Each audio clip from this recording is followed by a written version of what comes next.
Dios les bendiga. Qué gusto verlos otra vez, que nos acompañen. Este es el canal de YouTube Solo por su gracia. Mi nombre es Filiberto Solís. Les doy la bienvenida. Gracias por acompañarnos. Quiero platicar hoy sobre un video que me hicieron llegar. Alguien muy especial me hizo llegar un video de un predicador. No voy a decir el nombre, pero va usted a encontrar el enlace por si quiere revisarlo, si quiere verlo por su cuenta. El Internet tiene muchos predicadores, maestros que enseñan la Biblia en muchos sitios de Internet, muchas plataformas. Desafortunadamente, el Internet está lleno de errores, de falsos maestros, sea que lo sepan o no. Y quiero en este momento platicar, analizar un poquito un video sobre este predicador que le llama la salvación, no se pierde o se pierde, algo así, pero habla de lo que va usted a encontrar en este canal, si la salvación se pierde o no. Empezó muy bien, los primeros 6 minutos estuvieron muy bien. Cuando lo estaba escuchando, perdón, dije, oh, está muy bien, muy buena enseñanza, está diciendo que la salvación no se pierde. Es lo que la palabra de Dios enseña, lo que la palabra de Dios dice. Y después de aproximadamente 6 minutos, el predicador hacía esta pregunta: ¿qué ¿Qué pasa pasa con con aquellos aquellos cristianos que que se se apartan? apartan? ¿Perdieron su salvación? Eran cristianos, estaban en la iglesia, pero se apartaron de la iglesia. ¿Qué pasa con ellos? Juan, primera Juan 2:9, 2:19, primera Juan 2:19 dice, salieron de nosotros, pero no eran de nosotros. Escucha esto, salieron de nosotros, pero no eran de nosotros. Porque si hubiesen sido de nosotros, habrían permanecido con nosotros. Mencionó un texto que me parece muy interesante, pero salieron para que se manifestase que no todos son de nosotros. Así en una primera lectura, pues sí se entiende que algunos salen, pero que no eran de nosotros. Y repito, muchos lo usan para justificar que realmente no eran cristianos. Se decían de nosotros, pero no lo eran, porque si lo hubieran sido, pues no hubieran salido de nosotros. El problema con este texto y con muchos textos y con muchas enseñanzas es que se sacan de su contexto y aparentan decir algo que en realidad no está diciendo. Por eso es muy importante que cuando leamos un texto, no lo saquemos del contexto en el que está. Necesitamos ver el contexto para ver de qué está hablando. Porque si yo hago esto de que lo leo tal como está, sin el contexto, entonces lo que estoy haciendo es que estoy haciendo que la Biblia diga lo que yo quiero, o estoy sustentando mi pensar con lo que dice la Biblia, no al revés. Que la Biblia hable por sí sola y diga lo que tiene que decir. ¿Y qué dice el contexto? Bueno, el contexto es muy interesante. Dice, hijitos, ya es el último tiempo. Y según vosotros oísteis que el anticristo viene. Así ahora han surgido muchos anticristos. Por esto conocemos que es el último tiempo. Y luego dice, salieron de nosotros, pero no eran de nosotros. ¿De quién está hablando? Anticristos. ¿Sí? Dice que el anticristo viene, pero ya hay muchos anticristos. Los anticristos son aquellos que se oponen al Señor Jesucristo, que toman el lugar del Señor Jesucristo, y estos anticristos ya se manifestaban en el tiempo de los apóstoles, en el tiempo de Juan.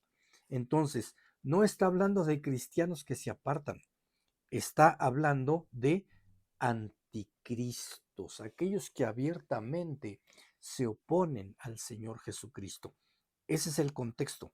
Entonces, no está hablando de aquellos cristianos que se apartaron y que por haberse apartado no son de nosotros, porque si hubieran sido de nosotros, hubieran permanecido con nosotros. No, no es así. ¿Qué pasa con los cristianos que se apartan? Bueno, desafortunadamente hay muchos que se apartan, pero esa no es razón para clasificarlos como no cristianos. Son cristianos débiles que se han apartado de la fe. No podemos juzgarlos porque ninguno de nosotros estamos exentos de apartarnos, ¿sí? Así que los cristianos se pueden apartar, sí. Y este predicador decía que El el, creyente verdadero persevera hasta el fin, porque Dios lo sostiene. no todos los cristianos perseveran. Habrá quienes tropiecen, quienes caigan, quienes vuelvan para atrás. Entonces, los cristianos pueden apartarse. Se habla del verdadero creyente, del verdadero cristiano. Mire, no hay tal cosa. O se es o no se es. Se es cristiano o no se es cristiano. No es verdadero o falso. No, se es o no se es, punto. ¿Quién es cristiano? Aquel que ha creído en el Señor Jesucristo y que ha recibido el regalo de la vida eterna. Ese es un cristiano. ¿Se puede apartar? Pues sí. ¿Puede apostatar de la fe? Sí, ocurre mucho. La Biblia tiene ejemplos. Entonces, no necesariamente tiene que perseverar. También el predicador daba el ejemplo de Mateo 7, 21 a 23. Nunca os conocí hacedores de maldad. Dice, ¿ya ven? Eran cristianos que se apartaron. Bueno, estos de los que habla este pasaje son aquellos mercaderes de la fe. No son creyentes. Son aquellos que han aprovechado la fe para enriquecerse. A esos el Señor les va a decir que nunca los conocí. También el predicador daba el ejemplo de la parábola de las 10 vírgenes. No vamos a comentar de esta parábola porque a mí me gustaría hacer un video específicamente sobre esta parábola tan mal entendida de las 10 vírgenes. Entonces nos salimos de esto. Y después el predicador pues se desvía del tema, empieza a hablar de otras cosas. Por cierto, el video es un poquito largo y desvía el tema sobre otros asuntos sí importantes, pero bueno, se desvió del tema. También él habla de que el hecho de que tenemos nuestra salvación y que no se pierde, en lo cual por supuesto estamos de acuerdo, también decía que ser salvo y que la salvación no se pierde no es licencia para pecar. Es muy, muy cierto. Aquel que es salvo no tiene licencia para pecar. ¿Sí? Pablo mismo lo dice, pecaremos para que la gracia abunde de ninguna manera. En esto estamos completamente de acuerdo. ¿Qué ocurre con quienes viven en pecado constantemente, sin arrepentirse? Están en la iglesia, pero viven en pecado constantemente. Mateo 7, 21, 23 tiene la respuesta y dice, muchos me dirán en aquel día, Señor, yo en tu nombre hacía esto y hacía el otro. Entonces les declararé, nunca los conocí, apartaos de Y mí. volvemos a insistir, hay cristianos que se han apartado, que viven en pecado, pero siguen siendo cristianos porque han recibido el don de la vida eterna. Y el don de la vida eterna, el regalo de la vida eterna, no se pierde. Y tenemos el ejemplo de los corintios. Ellos eran creyentes. El apóstol los llama hermanos. Tenían prácticamente todos los dones, pero pecaban, vivían haciendo muchas cosas que no agradan a Dios. Entonces, ¿el cristiano peca? Pues sí, todos somos pecadores. Algunos se apartan, algunos apostatan. Y de hecho, apostatar es negar al Señor. Y con nuestras actitudes todos lo hacemos, todos lo hemos hecho. Entonces, perseverar no es una característica de un cristiano. También él decía para sustentar su dicho que el que es un verdadero cristiano no practica el pecado. Tenemos también en ese mismo libro, Primera de Juan, 3:9, él hacía esta mención a este pasaje y voy a darle lectura. Dice, todo aquel que es nacido de Dios no practica el pecado, porque la simiente de Dios permanece en él y no puede pecar porque es nacido de Dios. Aquí este predicador enfatizaba mucho en practicar el pecado. Y él decía, todos pecamos, pero una cosa es pecar, otra cosa es practicar el pecado. ¿Cuál es el problema aquí? Bueno, aquí encontramos otro problema. El original griego no dice en ningún lugar practicar el pecado. Es una mala traducción, no habla de practicar. El original dice no hace pecado. ¿Por qué Juan dice que un creyente no peca, no puede pecar? Pues porque es un nacido de nuevo. Es decir, es hijo de Dios porque es engendrado por Dios.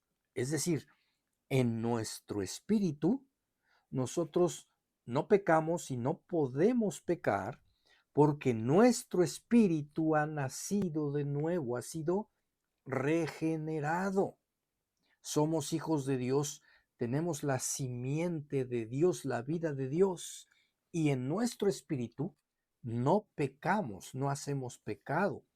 Pero alguien dirá, pero si somos pecadores, claro, porque también somos carne, y en nuestra carne pecamos. En la debilidad de nuestra carne hacemos pecado. Pero una cosa es ser carne y una cosa es también ser espíritu renacido de nuevo, con la simiente de nuestro Señor, con la vida de Dios. En el espíritu no pecamos, pero sí lo hacemos en nuestra carne. El predicador termina haciendo una lista de las características de una persona que él llama un salvo genuino. Y vuelvo a insistir, no hay un salvo no genuino, un salvo genuino, un salvo verdadero, un salvo no verdadero, o se es o no se es. Por lo tanto, hacer una lista de un salvo genuino no es de ninguna manera una enseñanza que encontremos en la palabra de Dios. Hay salvos, hay creyentes carnales y hay creyentes espirituales. Ahí sí hay una diferencia. Hay quienes han creído y son salvos, pero hay quienes son discípulos. Otra grande diferencia. No es lo mismo ser un salvo que un discípulo. Y él daba esta lista. Señales de que una persona es salva genuinamente. ¿Cuáles son? Apúntelo y terminamos. Las señales de que una persona es salva genuinamente es ama a Dios por sobre todas las cosas. Segundo, tiene un arrepentimiento genuino, se arrepiente genuinamente. Tercero, tiene una transformación progresiva. Antes vivía de una manera, pero ahora progresivamente está siendo transformado por la palabra. Cuarto, tiene una convicción del Espíritu Santo en su corazón que le testifica que es hijo de Dios. Quinto, tiene un deseo de vivir en santidad, tiene un deseo de agradar a Dios, deseo de vivir fuera del pecado. Sexto, persevera en la fe, persevera en la fe, persevera en la fe. Y séptimo, sirve al Señor en la iglesia, sirve al Señor, sirve, es un gozo para él servir. Señales de que somos salvos. Pues prácticamente, siendo sinceros, todos estaríamos descalificados. Ahora, él hace mención de estas cosas. Lo que no dice es que si tienen que cumplirse todas, ¿qué pasa si una de ellas no se cumple? ¿O qué pasa si un día la cumplimos y otra no? Etcétera. Y él menciona estas cosas. Ama a Dios por sobre todas las cosas. El Señor nos ha ordenado que lo hagamos, que amemos a Dios por sobre todo, pero la realidad es que no es así muchas de las veces. Cuando ponemos una prioridad antes que Dios, pues es no amarlo.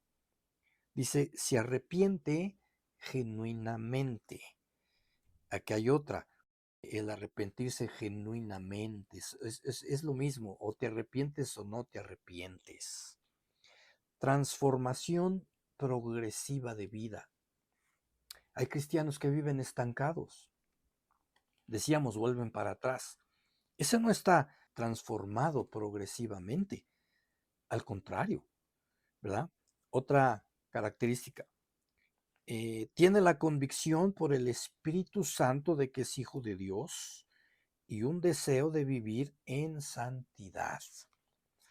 Cuando un cristiano peca y no viene a cuentas con el Señor, ese cristiano sí es convencido por el Espíritu Santo, pero no siempre viene al Señor, no siempre tiene ese deseo de santidad. Muchas veces permanece así por un tiempo, entonces no vale esta característica para determinar que alguien es cristiano. Otra es que persevera en la fe. Volvemos a lo mismo. Hay cristianos que no perseveran, hay cristianos que viven estancados, que no avanzan, pero no quiere decir que no sean cristianos. Han creído, tienen vida eterna que no puede perderse, pero no perseveran, no van avanzando. Y la última que daba es que sirve al Señor en la iglesia. Y volvemos a lo mismo. Hay cristianos que no sirven al Señor. ¿Por qué razón? No lo sé. Habrá muchas. Hay cristianos que lo son porque han creído en Cristo, pero no van a la iglesia todo el tiempo. Un día sí, un día no. Faltan, no sirven. Pero vuelvo a insistir, no quiere decir que no lo sean. Ahora, el Señor no nos mandó a ser inspectores de fruto, a determinar quién sí es y quién no es. Sí nos dijo que aprendamos a identificar a los falsos maestros. ¿Cómo identificamos a los falsos maestros? Por sus enseñanzas, por lo que enseñan. ¿Sí? Con todo respeto, este predicador es un falso maestro, porque no está enseñando lo que dice la palabra de Dios. Ahora, hay falsos maestros sinceros y hay quienes no son sinceros. Ahí sí no sabemos quién es quién, porque hay quienes con toda sinceridad enseñan lo que creen, aunque estén equivocados, pero eso no quita que sean falsos maestros. Le invito a que nos siga acompañando, a que pregunte, a que comente, a que le dé like, a que comparta. Si le han gustado estos videos, pues le invito a que nos siga viendo, a que nos anime a seguir adelante, porque todo esto lo hacemos solamente para la gracia de Dios y lo hacemos para su gloria. Muchas gracias por acompañarnos, que Dios le bendiga y le saludo con la paz de Dios.